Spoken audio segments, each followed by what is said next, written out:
Well then, hi there for anyone who's watching. This is the Angry Anime Fan, the semi-retired despair reviewer, and this is Eden's chapter 79. Technically, this chapter wasn't exactly worth it of reviewing it. That was said, it wasn't bad or anything. It's more of the fact that villains are winning, and I hate that. Either way, Draken pushes Rebecca into the prison along with Labia, revealing his ether gear to simply be named.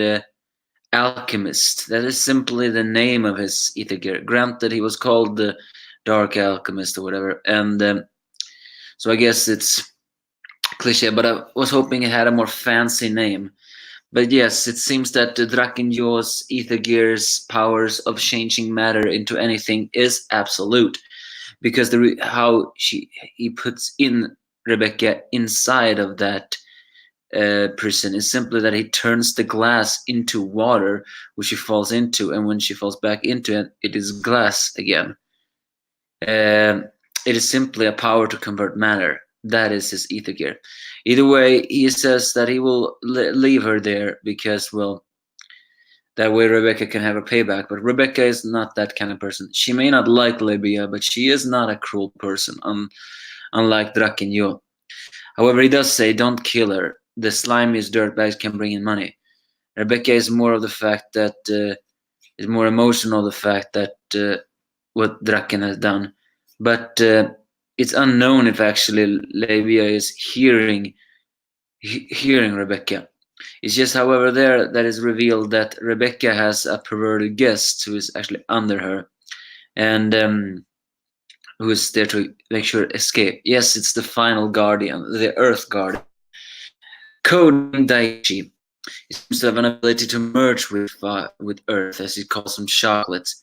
Back on the Shiki fight, Jin is truly showing his upgraded as he practically blows away Shiki, and even with his power of gravity, he cannot seem to really diminish the wind, at least not completely, and that is pretty painful to me to see that Shiki is that much unfair of it all. Jin describes it that his wind obstructs all and Klein's wind captures all, or something like that.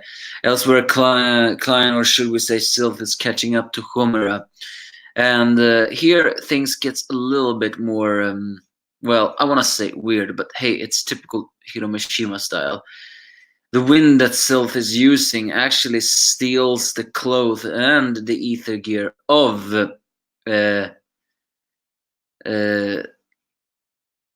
Homura, although not ether gear, the ether blade, meaning practically that well, I don't really know if they have any last names, but the ninja siblings have opposites wind effects. Jin's is for destruction, and Sylph's is for capturing, but that also includes clothes and weapons as well, which is an ether gear weapons, as she practically strips Homura all the way on she only her underwear and boots left.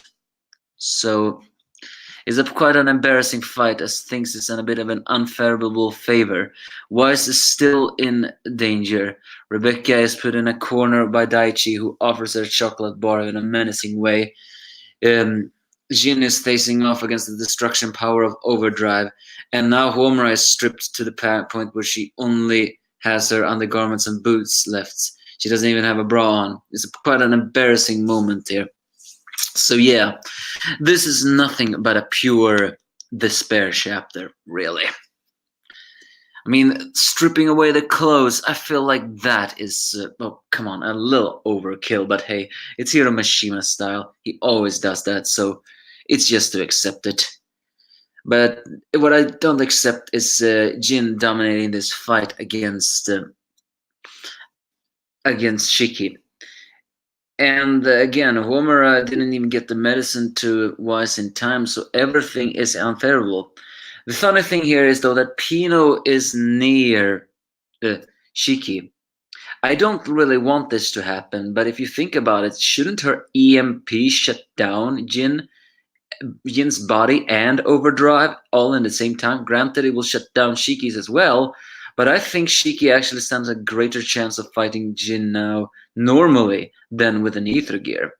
Granted, however, the ether gear can seem to be put up fact, but is Pino really the key of helping Shiki win the fight against Jin? The reason why I don't want that is because, well, don't get me wrong, I love Pino and I want her to get spotlight. But I don't like that because that will mean that Shiki cannot honestly win this fight. And that makes it troublesome. And the bigger problem here is how is Homura gonna win? Even Sylph's Wind even captured her ether gear blade. So this seems to be implying that Sylph is an opponent that can't really be fought because her wind captures everything. So yeah, despair, despair, despair. Not to my favor. But you give me your thoughts if you have any.